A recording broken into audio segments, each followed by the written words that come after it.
Et malheureusement, quand il y a une bonne année, dans cette bonne année, il y a des mauvais films aussi. Mais heureusement, cette année, il fallait les chercher quand même, les mauvais films. Pour être tout à fait honnête avec vous, lorsque j'ai fait ma liste des pires films de l'année que vous allez découvrir, je me suis vraiment dit que je m'étais fait du mal. Parce qu'au fond, vous allez vous rendre compte sans la moindre remise en cause possible que les films présents dans cette liste, il fallait les trouver ou alors savoir pertinemment que ce serait mauvais et tout de même vouloir les voir. Mais la voilà, faite dans la souffrance, dans l'horreur et parfois dans les larmes. Mais de rire bien sûr. Et voici donc, malheureusement, mes 10 pires films de l'année 2017. Numéro 10.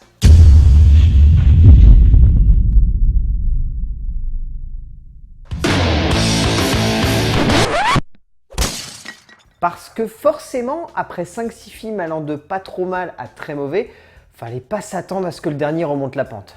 Encore une fois, Paul W.S. Anderson émerveille le spectateur, en offrant un film d'action qui va à l'encontre de toute logique au sein même de son propre cœur dramatique, et au fin fond de chaque règle permettant à une œuvre de cinéma d'être logique ou même simplement claire pour le spectateur.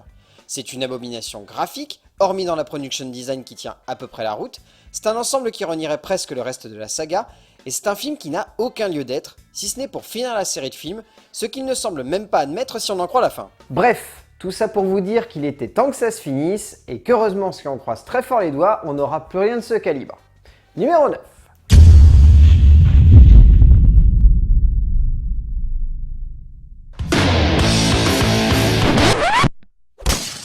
Parce que ce n'est définitivement pas cette année qu'E.L. James arrivera à nous faire croire qu'être maso, c'est être romantique. Y a pas grand chose à dire. C'est du même calibre que le premier volet, si ce n'est que la réalisation est un peu mieux maîtrisée. Mais attention, maîtriser ne veut pas dire bonne. Et au-delà de cela, c'est toujours une bouillie dramatique absolument indigeste de laquelle ne ressort absolument rien de bon. Les personnages ne savent pas ce qu'ils veulent, la pseudo-dramaturgie sur fond de quête de vengeance et de manipulation est à mourir de rire plus qu'autre chose. Bref, pareil que pour Resident Evil, vivement que ça se termine dans un petit mois.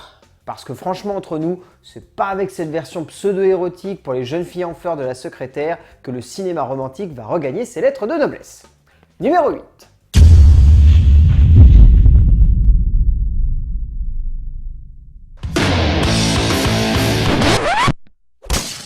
Parce que mettre un roux homophobe, raciste, antisémite et misogyne au cœur d'un film aussi con, c'était définitivement pas une bonne idée. C'est triste à dire, mais j'aimais bien Romain Lévy. Son premier film était une petite tuerie, un vrai plaisir dans la pure veine de Good Morning England. Mais alors là, impossible de savoir ce qu'il a voulu faire. Hormis partir en vrille, essayer de se la jouer stoner movie, mais sans la moindre idée de la direction que devait prendre son film. C'est beaucoup trop limite pour réussir à être convaincant, et c'est beaucoup trop absurde pour gagner en sens, ce que les stoner movies ont en cachet, et du coup, ça ne marche pas. Et cela prouve encore une fois que Kev Adams n'est définitivement pas fait pour finir dans un top. Numéro 7.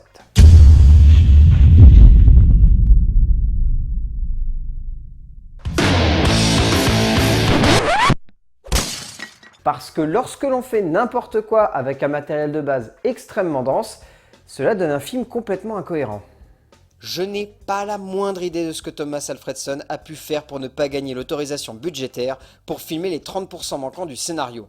Mais une chose est sûre, en l'état actuel, ce film n'a aucun lieu d'être, puisqu'il n'a pas le moindre sens ou logique dramatique. Oui, c'est loin d'être moche, ça a du style et un cachet indéniable, notamment dans son ambiance terriblement malsaine, mais cela ne sert à rien de nous faire passer pour du gâteau au chocolat, ce qui se trouve être finalement de la terre recouverte d'un glaçage. Parce que c'est ce que c'est au finalement cette adaptation de John Beau. C'est beau, oui, sans aucun doute, mais ça n'a aucun sens au final. Numéro 6.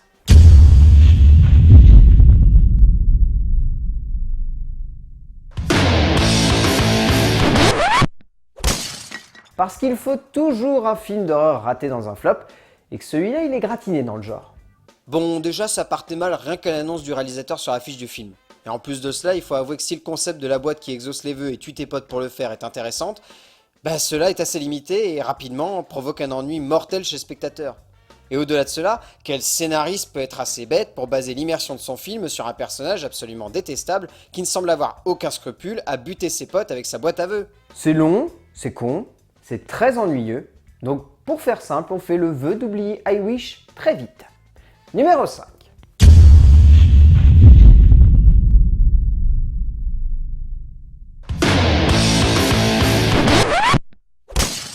Parce que non, je n'ai pas oublié ce moment très gênant où tu te rends finalement compte Eh ben qu'il y a bien pire que la saga Resident Evil.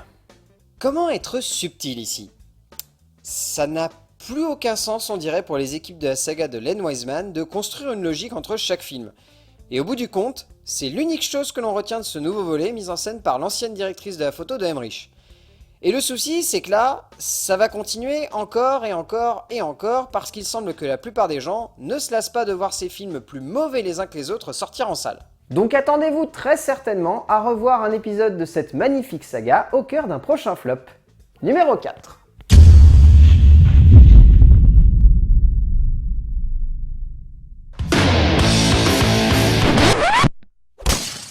Parce que définitivement, je vois pas à quoi je pouvais m'attendre en allant voir ce film.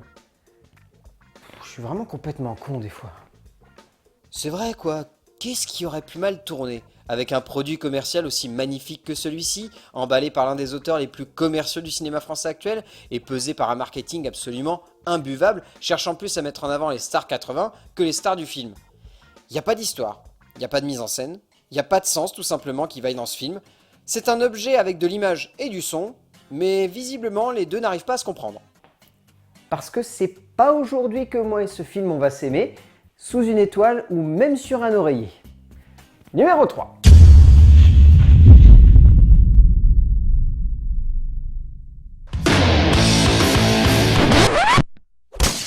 Parce que oui, c'est vraiment un film, c'est vraiment sorti cette année au cinéma, et c'est vraiment mauvais. À la base, cela se voulait être un jeu de duperie et d'adultère qui aurait pu donner un vaudeville assez rigolo. Mais au milieu de cela, personne dans l'équipe de ce très mauvais film ne semble s'être rendu compte du fait que cela n'était pas drôle, que cela n'était pas bien fait et que surtout cela n'avait aucun intérêt. C'est un film qui représente une espèce de cinéma indépendant comique français ringard qui devrait tranquillement et rapidement se terrer dans un trou et ne jamais ressortir. Parce que si oubliable soit-il, le visionnage de ce film restera malheureusement gravé à jamais dans ma tête. Numéro 2.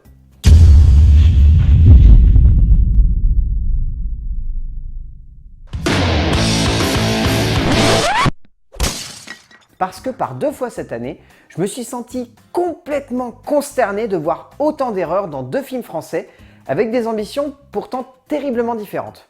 Dans leurs 2 catégories respectives, celle de la comédie potache et de la comédie dramatique, ces 2 films sont des cas d'école. Des modèles de mauvais goût, de longueur, d'ennui et d'irrespect de la base de la comédie, le but étant de faire rire tout le monde et de le faire avec subtilité.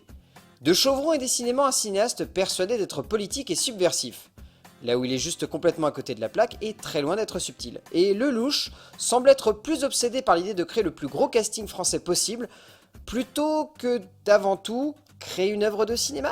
Parce que les deux m'ont marqué, mais pas de la bonne manière et pas avec les bons outils malheureusement. Et enfin le voici, le saint des saints, le pire du pire de l'année 2017 selon moi, le numéro 1.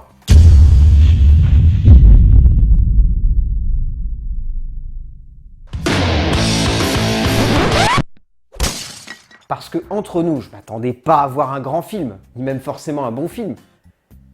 Mais je m'attendais pas à voir un monument de conneries pareil. J'adore Michael Bay. Genre vraiment.